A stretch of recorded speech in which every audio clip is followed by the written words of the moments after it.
Hello, welcome everyone to a very special morning weekend YouTube Live. So I wanted to do this live because we are in the middle of the paperwork review challenge, or really we just finished it.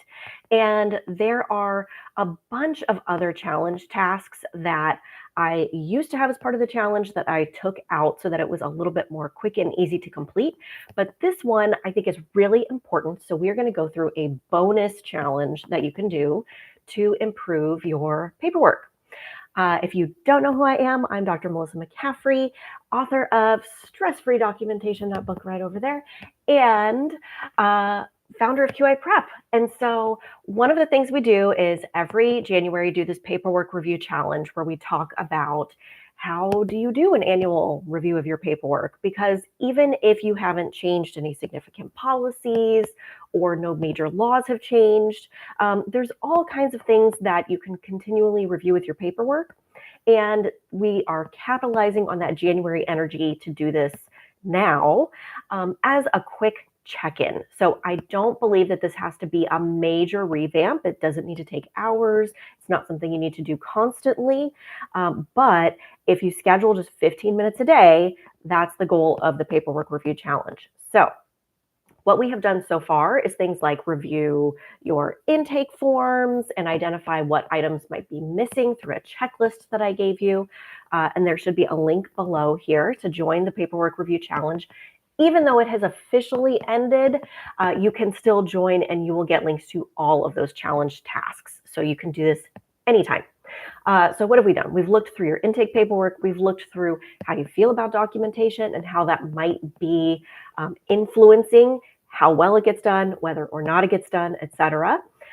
We have also looked at your treatment plans to make sure that every client has a treatment plan and that it's updated. And the really key thing with all of these tasks you'll see is that number one, spend just 15 minutes a day reviewing whatever the task is. And number two, if something needs more time and it's important and it really does need to be adjusted or tweaked or whatever that is, then schedule the time in your calendar in the future. Most of these things are not urgent or you would have done it already, but they might still be important. And so we want to plan ahead to get them done. So they don't have to be done right now. You don't have to clear your entire calendar, but you do want to have just 15 to 30 minutes scheduled, maybe once a month, to review some of this stuff. Okay, so today we are talking about a bonus task that kind of relates to all of the documentation. We're going to talk about it a little bit more specifically with intake paperwork. And if you are doing one of the tasks that updates your intake paperwork, this can be integrated with that. But it also applies to your treatment plans, your progress notes, etc. So we are going to talk about how can you make your paperwork culturally inclusive. So on the challenge task, I actually have that little sheet up here. And if you have that through email, you can go ahead and open that up, check it out. And if not, make sure you're signed up for the paperwork review challenge. You can have it there. Okay, so the first step is to look at who are the types of people you see? Because often when you open your practice, you might think you're going to see one type of person, or even if you don't have a private practice and you work in some other setting, this may especially be the case. You join something and you're not sure of the exact types of clients you'll see. Who are the people that you see and what are some commonalities that they share? You might have a few different subgroups, and I like to think of these as maybe like subcultures. So what could that be? You can identify, there's no wrong answer here, any commonality. So maybe you just happen to see almost all women. Maybe you happen to see all people of color who have ADHD, right? We can get really specific. Maybe you see, really commonly, you see people who have immigrated from a specific country. Maybe you see people who speak multiple languages. Maybe you see people, I know one therapist who has a specialty in people who were children of missionaries and grew up overseas and now are living in the United States, right? So they can be cultural experiences, they can be common experiences, but think through what are some of the common experiences of the clients who come to see me and write those down. And the thing is, you want to think about what are struggles that they've experienced, what are experiences that come up, maybe when people first reach out to you, but also when you've been seeing people for a long time. Are you able to see commonalities there? Often I will hear from therapists that they end up working with working with clients on very similar things, even if they might have very different backgrounds, right? So all of those are on the table, and you want to identify all of those commonalities, because the next thing is you want to think about how can you include that information in your intake paperwork as a way to connect with people. So there are a few caveats here, right? If you specialize in something like trauma and you see a lot of people with, for example, sexual trauma, you may not want to ask a bunch of detailed questions about that in your intake paperwork before someone even comes to see you. That's understandable, right? So doesn't always mean more detail necessarily, but it does mean including topics that might not be in whatever intake packet you purchased from some other random person, or whatever paperwork packet you inherited from an old supervisor, right? So you want to make sure that you're including all of those things so that your clients feel like you are actually introducing the topics ahead of time. And when you do that, it means that they will feel more comfortable bringing those things up to you. They won't have to meet with you and guess whether or not you might understand their experience. They will know right away when they see those questions, and when they have an opportunity to share about that experience, whether or not they actually choose to do that, right? Another thing you want to consider with this is, do you have some type of specialty? So, do you specialize in trauma? If you do, you might want to ask a little bit more detail about specific types of trauma. Do you specialize and actually, market to a certain group of people? That's okay. Many times if you take like a marketing course, or if you work with a private practice coach, they're going to tell you to own certain things, certain identities you might have, or to really specifically speak to a certain type of client avatar, right? You can also do that in your intake paperwork. Don't leave those people hanging and then just give them a really generic mental health checklist like you would give to anyone else. Make it really specific. So, for example, you might have things in your paperwork about pronouns. You might identify different types of options for gender. You might identify things like, even if you only speak English, that doesn't mean you can't ask people about other languages that they speak, because that's a really relevant experience if someone does speak another language. So think through, who are the people that are coming in and who are you seeing, so that you're capturing them, most importantly. All right, so after you have kind of thought through, identified some of these different things, we're going to look at how can you integrate those into your paperwork. So think through, number one, you might, for example, the language question, you might say, oh, well, yeah, I'm only English speaking, so I actually don't have a question about that in my paperwork. Let me add that. That's kind of a quick and easy answer, right? But other things you want to think through are ways that you can include this in all of your documentation. So not only my intake paperwork am I asking those questions, but then am I making this easy for myself to complete? Am I, for example, I talk a lot about using checkboxes in your treatment plans, or using pre-created statements in your treatment plans and your progress notes. Well, you can have some of those as barriers and strengths already preset in your treatment plan. For example, one of the things, when I did a big revamp when I was writing the book, I did revamp the forms quite a bit. And I added quite a few things to, especially the treatment plan, and to the problems list. So I recommend I have an intake form that has all of the detailed biopsychosocial questions about people's history, right? But then I have a quick one-sheet problems list that identifies experiences and symptoms that correlate to DSM diagnoses, to help tie things together and make it really easy to identify a diagnosis, and meet insurance requirements if necessary, but also that help people identify the problems that they want to talk to you about in a really quick and easy form. So it's literally just one page and it has a bunch of things listed. So as an example, there were things in there that I didn't have listed, like is someone or their family a victim of war, or have they been displaced in some way? Those are, do they have a refugee experience? Did their family immigrate here? Did they grow up speaking a different language other than English? These are all questions I did not have in my intake paperwork packet until this summer when I revamped the forms.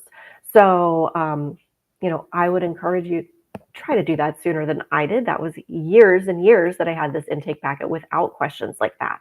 And maybe those aren't as relevant to your specific clients, and that's fine. But think through those details because you can then make the experience for people so much more impactful when it comes to feeling seen and being able to build rapport with them quickly, as well as make it really easy for you to just complete paperwork and to show that you are truly trying to include all parts of someone's experience. So have those as checkboxes, barriers and strengths. For example, language is one that can be both a barrier and a strength for different people, depending on what their experience is, right? If someone has grown up bilingual, that's a huge strength for them, oftentimes when they're older. Whereas if someone doesn't speak English and is living in the United States, that might be more of a barrier for them in the moment, right? So you want to have things like that included in your treatment plans because those will be very relevant in the way you work with people. For progress notes, same thing. Have those listed wherever it applies. I think where this comes up most commonly is in the topics discussed. So in my progress note template, I have a section called topics discussed, and it's all the potential and common topics that you might discuss with clients in sessions pre-written out so that you don't have to think through and reinvent the wheel every time you write a progress note, right? So if you do work with people who were victims of war, and that could be people who are in the military, that could be people who are refugees, right? Two very different experiences. But depending on the type of people you see, you can include more details there and have more specific topics included so that you're not having to think it up on the spot, and it will really help with getting your notes done much more quickly, as well as more accurately. And, we've done a few YouTube lives recently about sensitive topics and how do you talk about things like when clients want to discuss politics in session, or when a client is considering an abortion and you might live in a state where that's illegal. There's a lot of sensitive things that we do discuss with clients. So my recommendation consistently there is to have some phrases pre-created for yourself so that when those situations come up, you already know how you're going to word it and you're not needing to sit there and really worry about that and agonize over that when you're in the middle of writing a progress note. So this is another way to do that. If you do have those experiences really commonly with clients, then have those things ready to go and already listed in any templates you have. My cat is, I don't know if you can hear her, but she's adding a little background. We'll say that she's saying amen in the back. All right. Some other questions I would encourage you to think about that I have on that bonus challenge document there is, what are things that might come up frequently that you don't have questions about? So for example, when you're doing an intake assessment, and let's say you're kind of filling out your paperwork after the client has left, you're going through your notes or the intake assessment, and you're realizing that you're having to include a lot of information that doesn't really fit into any section. That's a good signal to you, and it may be related to cultural inclusivity. It may not, but it's a signal to you that, you know what, I should probably have some questions about this. So that's something to just add 1 or 2 questions to your intake paperwork so that you're, again, capturing that experience for people, saving yourself time on the back end as far as having to write that all of that information in later on after the fact. And you're prompting it so that if it is an important topic, it will more easily come up, or you'll be able to see it sooner and recognize that. I would say that's the biggest one that if you're like, I don't know, I'm going through these questions and I don't really find anything specific, or I can't think of anything, or all of my clients feel really different, then I would look at what are the things that you commonly feel the need to write down because it's not captured elsewhere in your notes. Because I am a strong believer in the fact that you can capture most of these things ahead of time. And my goal is to have you actually writing, or typing the least amount possible anytime you're doing any documentation. We want to have that stuff pre-written out and ready to go. All right. Does anyone have any questions here? Anybody who's live? Let's see. Psyched to learn about any blind spots, says Joellen. Yeah, and I think it's one of those things, that's why this is an annual challenge, right? Because like I said, there were things I added in my intake paperwork just this summer that really should have been there sooner. But I don't have a practice anymore. I'm not reviewing these things constantly. And even when you do have a practice, it's very easy to see these gaps, but not make the time for them to be filled, right? So that's why I do this challenge, because it's a little prompt for you to just spend 15 minutes thinking through these things, making notes, and making those changes. And so there may be something that next year you recognize that you wouldn't have recognized this year. And that's to be expected, right? So it's one of those things that we'll just constantly be looking for. And if you are watching the recording, or anyone who's watching right now, feel free to include any examples of things that I haven't mentioned that that you have seen or noticed or made sure to include in your paperwork, because we can all benefit from hearing those things. But I do phrase the questions specifically to be like, what commonalities do your clients share? Because I could give you a list of potentially, 50 things to include, but what's most important is that the type of people you see, that they feel like this captures their experience. So that's what you really want to start with, and then move on from there. All right, well, I don't see any other questions, so I think we're going to go ahead and finish up here. But thank you for being here, for any of you who are live. And if you haven't signed up for the Paperwork Review Challenge, go ahead and do that. You can do it anytime. We'll do it as a DIY after January, so you can still do that on your own. But the big thing is schedule just 15 minutes. That's all you need. And you can complete each challenge task in 15 minutes. And then if you feel that it's really, really important to follow up on it, schedule another 15 minutes the following week. And that's how you will get these things done much more easily than if you try to spend hours and do it all at once. I promise you. All right, thanks for being here, everyone, and happy writing.